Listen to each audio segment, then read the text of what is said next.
우리는 살아가면서 수많은 선택의 순간들을 만나죠. 제가 이제 어 예하르던데 새롭진 않아요. 항상 뭐 목회자가 새로운 것들을 막 이렇게 경험하는 건 아니니까.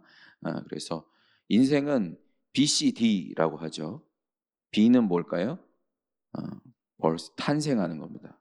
C는 초이스 선택하는 거고, D는 die 죽죠. 태어나서 죽을 때까지 우리는 선택의 기로에 늘 언제나 섭니다. 뭐 가장 가볍게는 오늘 저녁 뭐 먹죠? 그런 선택도 있을 것이고, 또 대학을 어딜 가는지, 결혼을 이 사람과 해야 되는지 말아야 되는지, 아이는 어떻게 키워야 하는지, 그런 선택 가운데 살아가고 그 순간들을 만나죠. 어떤 말을 해야 할지, 침묵해야 할지, 누구를 신뢰해야 할지, 어떤 길을 선택해야 할지 고민하면서 살아가게 됩니다. 때로는 옳은 일을 했는데도 손해를 보게 되고, 정직하게 살았는데도 어려움을 겪기도 하죠. 반대로 악한 사람이 형통하는 것처럼 보이는 현실을 우리는 마주하기도 합니다. 그렇기 때문에 사람들은 지혜로운 삶을 원하는 것이죠. 어떻게 살아야 실패하지 않을지, 어떻게 자녀를 양육해야 할지, 어떻게 인간관계를 맺어야 할지, 그리고 어떻게 재물을 관리해야 할지를 알고 싶어 합니다. 그래서 세상에는 수많은 자기계발서와 성공학 강의가 넘쳐나는 것이죠. 그러나 성경이 말하는 지혜는 세상이 말하는 지혜와는 완전히 다릅니다. 세상의 지혜는 성공을 위한 기술이라면, 성경의 지혜는 하나님 앞에서 바르게 살아가는 삶의 능력을 이야기하는 것이죠. 많은 사람들은 잠언을 성공하는 방법을 알려주는 책으로 생각합니다. 그래서 잠언을 읽으며 좋은 습관을 배우고 인간관계의 지혜를 얻고 재물을 관리하는 방법을 이 잠언을 통해서 세상 사람들은 또 찾으려고 하죠. 물론 잠언에는 그런 교훈들도 담겨 있습니다. 그러나 잠언의 목적은 단순한 인생의 격언집이 아니라는 것이죠. 성공과 처세를 위한 매뉴얼도 아닙니다. 그래서 잠언을 읽을 때는 단순히 이렇게 하면 잘 된다는 이 관점에서 접근해서는 안 되는 것이죠. 오늘날 많은 사람들이 잠언을 읽으면서도 계속적으로 오해합니다. 잠언의 말씀을 절대적인 어떤 공식처럼 이해하거나 단순히 도덕적인 교훈으로만 받아들이고 있기 때문이죠. 이건 믿는 사람들도 마찬가지입니다. 그러나 잠언은 우리를 단순히 착한 사람으로 만드는 책이 아니라 하나님과 언약 맺은 백성이 어떻게 살아야 하는지를 가르쳐주는 하나님의 말씀이라는 것입니다. 하나님을 경외하는 사람으로 만들고 궁극적으로 하나님의 지혜이신 예수 그리스도를 바라보게 하는 책이 바로 이 잠언인 것이죠. 특별히 잠언 1장 1절에서 7절은 잠언 전체의 서론이자 핵심이기도 합니다. 1절은 이 말씀의 배경을 소개하고 2절부터 6절은 기록의 목적을 설명하고 있으며 7절은 잠언 전체를 관통하는 핵심 주제를 선포합니다. 여호와를 경외하는 것이 지식의 근본이다. 이 말씀은 잠언 전체를 이해하는 열쇠이고 또 성도의 삶 전체를 이해하는 열쇠이기도 합니다. 오늘 말씀을 통해 참된 지혜가 무엇인지, 잠언을 어떻게 이해하고 적용해야 하는지, 그리고 궁극적으로 우리를 어디로 인도하는지를 함께 살펴보기를 원합니다. 그 과정 속에서 우리의 시선이 세상의 지혜가 아닌 하나님의 지혜이신 예수 그리스도께로 향하게 되기를 소망합니다. 첫 번째로 참된 지혜는 상황을 분별하는 지혜입니다. 잠언을 읽을 때 가장 먼저 기억해야 할 것은 잠언이 법전이 아니라는 사실입니다. 율법은 이렇게 해야 된다, 이렇게 하지 말아야 한다는 명확한 명령을 제시합니다. 그러나 잠언은 하나님을 경외하는 사람이 실제 삶의 복잡한 상황 속에서 어떻게 판단해야 하는지를 가르치고 있죠. 그래서 잠언은 단순한 어떤 규칙이 아니라 지혜로운 분별력을 요구합니다. 대표적인 예가 잠언 26장 4절과 5절입니다. 미련한 자의 어리석은 것을 따라 대답하지 말라. 두렵건대 너도 그와 같을까 하노라. 이것이 26장 4절인데 5절을 보면 바로 뒤에 미련한 자에게는 그의 어리석음을 따라 대답하라. 두렵건대 그가 스스로 지혜롭게 여길까 하노라.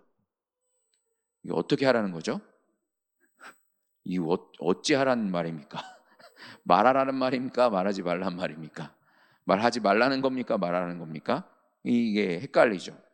이 둘 말씀은 얼핏 보면 서로 충돌하는 것처럼 보이죠. 미련한 자에 대해서 대답하지 말라. 아니다. 미련한 자에게 대답하라. 이렇게 얘기하니까 서로 충돌하는 것처럼 보입니다. 그러나 성령께서는 일부러 이 두 말씀을 나란하게 배치시킨 것이죠. 왜냐하면 지혜로운 사람은 상황을 분별할 줄 알아야 하기 때문입니다. 어떤 사람은 이미 자신의 생각에 완전히 사로잡혀 있어서 아무리 설명해도 들으려고 하지 않습니다. 그런 사람들을 보시죠. 아무리 설명을 해도 말을 안 들어요. 왜? 자기 생각에 너무 갇혀 있기 때문에. 그런 사람과 끊없이 논쟁하다 보면 오히려 우리 자신도 감정에 휘말려 같은 수준으로 떨어질 수 있는 것이죠. 그때는 침묵하는 것이 지혜입니다. 그래서 집안에서 정치 얘기하실 때 침묵하십시오. 서로 정치의 색깔이 다르고 생각이 다르면 얘기를 한다고 해서 그 사람이 바뀌지 않아요. 그 침묵하셔야 돼요, 그때는. 그러나 어떤 상황에서는 침묵이 진리를 포기하는 결과를 낳을 수도 있다라는 겁니다. 누군가 거짓된 생각을 진리처럼 말하고 있을 때 그것에 대해서 또는 연약한 사람이 잘못된 가르침에 미혹되고 있을 때는 사랑으로 그 진리를 얘기해 줘야 되는 것이죠. 그건 아닌 것 같아. 그건 아니야. 그건 맞아. 이 얘기를 우리가 해야 된다고 하는 것입니다. 그때는 대답하는 것이 지혜인 것이죠.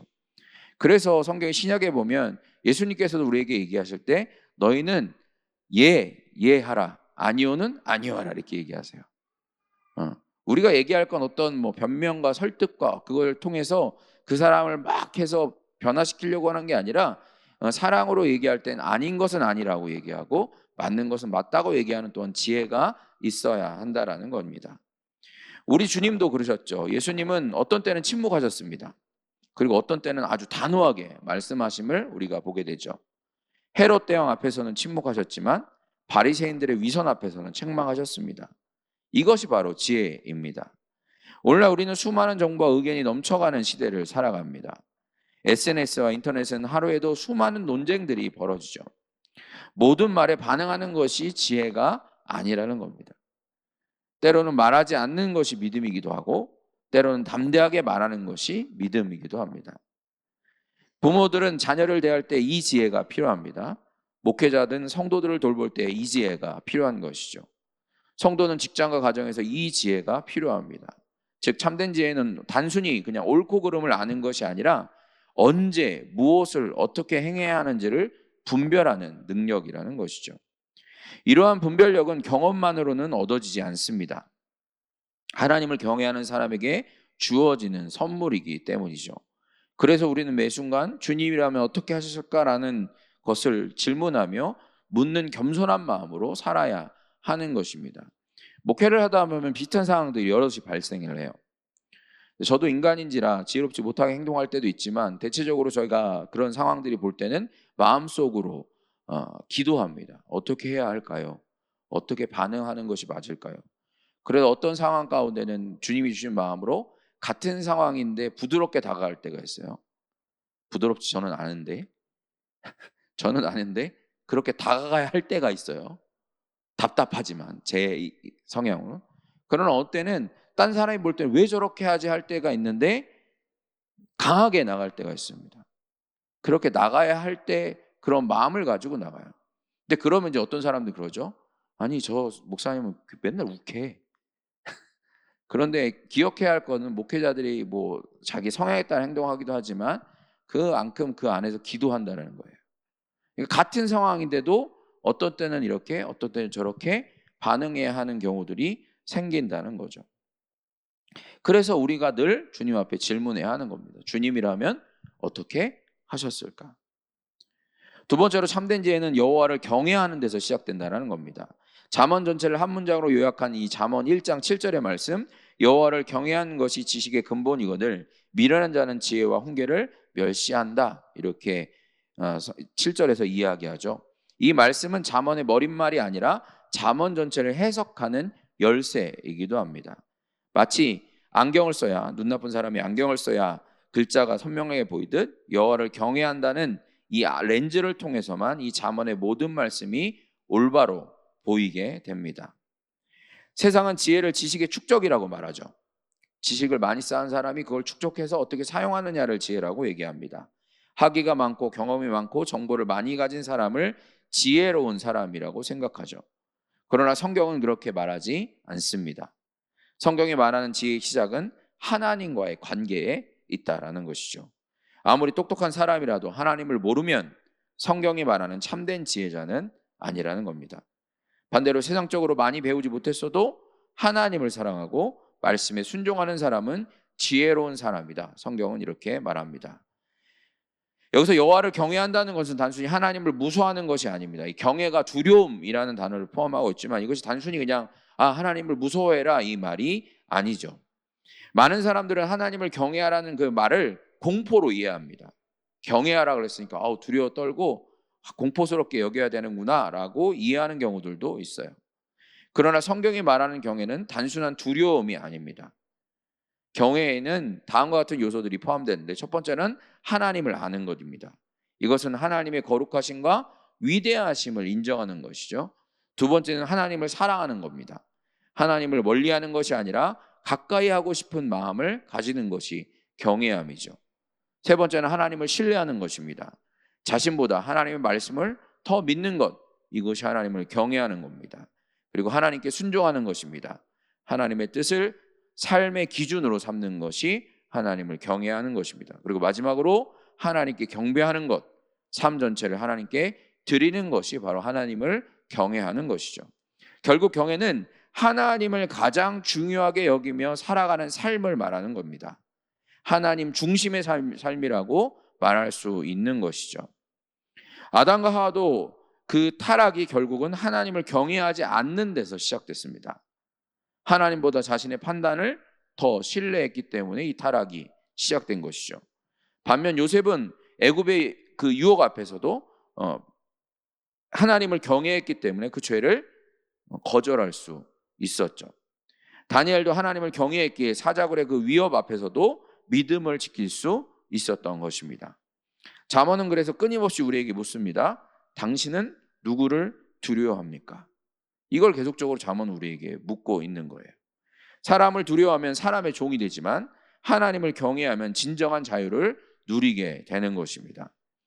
여호와를 경외하는 사람은 세상의 풍랑 속에서도 흔들리지 않습니다. 왜냐하면 그의 삶의 기준이 하나님께 있기 때문입니다. 오늘부터 우리 초등부가 4주 동안 교회에 관련돼서 설교를 나눕니다. 교회 관련돼서 이제 쭉 4주 동안 이야기를 나누게 되는데 교회의 주인은 누구십니까? 답이 안 나오시네요. 우리 초등부를 보는 것 같네요. 교회의 주인은 누구시죠? 역시 초등부를 보는 것 같습니다. 교회의 주인은 예수 그리스도입니다. 여기 자신 없어요. 교회의 주인은 예수 그리스도십니다. 예수님이십니다. 예수님이 교회를 어디에 시작하신다고 하셨나요? 교회 어디에서 교회가 시작된다고 얘기하셨나요? 예수님이 베드로의 고백. 오늘 아마 이거 성경 골든벨에 나올 겁니다. 마태복음 말씀이라. 베드로의 고백. 주는 그리스도시요 살아계신 하나님의 아들이시네. 이 고백 위에 베드로 반석 위에 교회를 세우겠다. 예수님이 말씀하셨죠. 교회라는 이 반석 자체가 우리가 믿는 기준 자체가 하나님을 믿는 그 믿음이라는 겁니다. 교회의 시작은 그 믿음의 고백에서 시작됐고 예수님을 그리스도요 하나님의 아들로 믿는 믿음의 사람들이 모인 곳이 바로 교회인 것이죠. 그렇기 때문에 우리는 예수 그리스도를 우리의 머리로 모시고 예수 그리스도를 우리의 삶의 주인으로 모시고 여호와를 경외하기 때문에 세상의 풍파가 우리를 흔들 수 없다라는 거죠. 반석 위에 서 있기 때문입니다. 세 번째로 참된 지혜는 영혼의 관점에서 세상을 바라보게 됩니다. 잠언을 읽다가 많은 사람들이 혼란을 느끼는 이유가 있습니다. 현실과 맞지 않는 것처럼 보이는 구절들이 있기 때문이에요. 잠언은 종종 의인의 형통과 악인의 멸망을 이야기합니다. 그러나 현실은 어떻습니까? 현실은 어떻죠? 정직한 사람이 손해를 보기도 합니다. 성실한 사람이 억울한 일을 당하기도 하죠. 악한 사람이 성공하는 것처럼 보일 때도 있습니다. 정치인들 보면 그렇죠. 정치를 잘하셔야 되는데 정치인들 보면 악하게 해는 대로 승승장구하는 사람들, 뭐 기업도 마찬가지고 그렇게 보일 때가 있습니다. 어떤 사람은 진짜 악하게 구는데도 잘 되는 것 같죠. 그래서 어떤 사람은 성경이 틀린 것이 아닌가라고 생각하기도 합니다. 그러나 문제는 성경이 아니라 우리의 시야에 있다라는 거예요. 시야. 우리가 어딜 보느냐. 잠언은 인생 전체를 보는 하나님의 관점으로 기록되어 있습니다. 우리는 현재만 보지만 하나님은 보신다는. 잠언 15장 6절은 이렇게 말합니다. 악인의 소득은 고통이 되느니라. 이렇게 얘기하죠. 그런데 이 말씀을 잘 보면 이 말씀은 단순히 재산의 많고 적음을 말하는 것이 아니죠. 의인은 하나님과의 관계 속에서 참된 평안과 만족을 누립니다.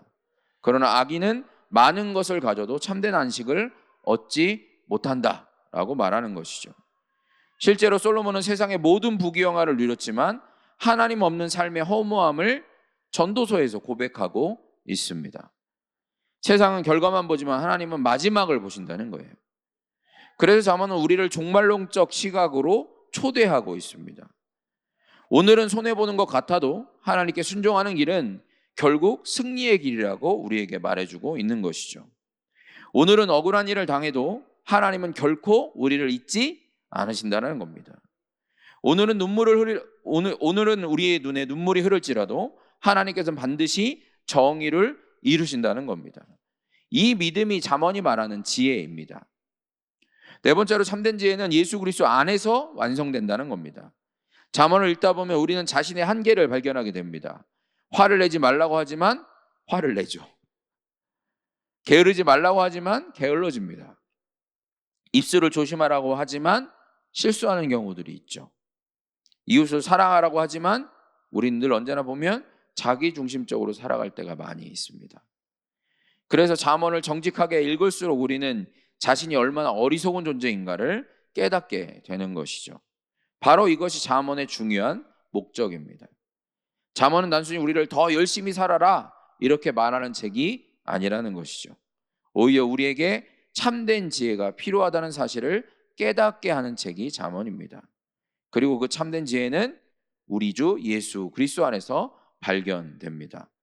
사도 바울은 말합니다. 고린도서 1장 24절에 오직 부르심을 받은 자들에게는 유대인이나 헬라인이나 그리스도는 하나님의 능력이요 하나님의 지혜니라. 예수님은 지혜에 대한 교과서가 아닙니다. 예수님 자신이 하나님의 지혜라는 것이죠. 그분은 완전한 순종을 누리셨고 완전한 사랑을 보이셨고 완전한 경외의 삶을 사셨습니다. 무엇보다 십자가는 하나님의 지혜가 가장 분명하게 드러난 사건입니다. 세상은 십자가를 실패라고 보았습니다. 약함이라고 보았고 어리석음이라고 보았습니다. 그러나 하나님은 그 십자가를 통해서 죄와 사망을 무너뜨리셨다는 것이죠. 세상의 지혜는 자신을 높이는 길을 찾지만 하나님의 지혜는 자신을 낮추는 그 십자가의 길을 보여줍니다. 세상의 지혜는 강함으로 승리하려 하지만 하나님의 지혜는 약함 가운데서 역사함을 보여주죠. 그래서 참된 지혜는 결국 십자가 앞에서 시작되는 겁니다. 자신의 어리석음을 인정하고 예수 그리스도의 은혜를 붙드는 사람만 진정으로 지혜로운 사람이 될 수 있습니다. 잠언의 모든 길은 결국 예수 그리스도께로 향하고 있는 것이죠. 잠언은 우리를 지혜롭게 살도록 가르칠 뿐만 아니라 참된 지혜이신 예수님을 만나도록 인도하는 하나님의 은혜의 말씀입니다. 사랑하는 성도 여러분, 오늘 우리는 잠언이 말하는 참된 지혜에 대해서 함께 살펴보았습니다. 잠언은 단순한 성공의 공식이 아닙니다. 인생의 문제를 해결하는 만능 열쇠도 아니죠. 잠언은 하나님을 경외하는 사람이 어떻게 살아야 하는지를 가르치는 하나님의 말씀인 것입니다. 그래서 우리는 잠언을 읽을 때마다 먼저 상황을 분별해야 합니다. 어떤 말씀을 무조건 기계적으로 적용하는 것이 아니라 하나님 앞에서 지금 이 상황에 어떻게 순종해야 하는지를 묻는 지혜가 우리에겐 필요합니다. 또한 잠언의 모든 말씀은 여호와를 경외하는 틀 안에서 이해해야 합니다. 하나님을 사랑하고 신뢰하고 순종하며 살아가는 삶이 지혜의 출발점인 것이죠. 하나님 없는 지혜는 결국 인간의 교만으로 끝나지만 하나님을 경외하는 지혜는 생명으로 인도합니다. 뿐만 아니라 우리는 영혼의 관점으로 세상을 바라보아야 하죠. 지금 당장의 형통과 성공만을 바라보면 잠언을 우리는 오해하게 됩니다. 그러나 하나님의 공의가 완전히 이루어질 날을 바라보면 잠언의 말씀은 여전히 참되고 신실한 하나님의 약속임을 우리가 깨닫게 되는 것이죠.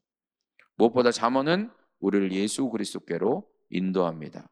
잠언을 읽을수록 우리는 자신이 얼마나 부족한 존재인지를 발견하게 되고, 우리는 잠언이 요구하는 완전한 지혜를 스스로 이룰 수 없음을 깨닫게 되는 것이죠. 우리의 말은 자주 실수하고, 우리의 마음은 쉽게 흔들리고, 우리의 판단은 종종 어리석음으로 기울어집니다. 그러나 복음의 소식은 여기서 시작되는 것이죠. 우리가 지혜롭지 못하기 때문에 하나님께서 참된 지혜이신 예수 그리스도를 우리에게 보내주셨습니다. 예수님은 우리에게 지혜로운 삶의 본만 보여주신 것이 아니고 그분 자신이 하나님의 지혜이시죠. 우리는 자신의 지혜를 의지하며 구원받는 것이 아니라 십자가에 나타난 하나님의 지혜를 믿음으로 붙들어서 구원받는다는 것입니다. 세상은 십자가를 어리석다고 말합니다. 그러나 하나님은 바로 그 십자가를 통해서 죄인을 구원하시고 미련한 자를 지혜로운 자로 변화시키신다는 거죠. 십자가는 인간의 지혜가 끝나는 자리이고 하나님의 지혜가 시작되는 자리입니다. 그러므로 우리는 지혜를 얻기 위해 먼저 하나님을 경외해야 하겠습니다. 하나님을 경외하기 위해 우리는 예수 그리스도를 바라보아야 합니다. 예수 그리스도를 바라보며 날마다 우리는 십자가의 은혜 안에 거해야 하겠습니다. 그때 우리는 세상에 말하는 성공한 사람이 아니라 하나님께서 기뻐하시는 지혜로운 사람으로 살아가게 될 것입니다. 오늘도 하나님의 지혜이신 예수 그리스도를 붙들고 살아가시는 저와 우리 성도님들이 되시기를 주님의 이름으로 축원합니다.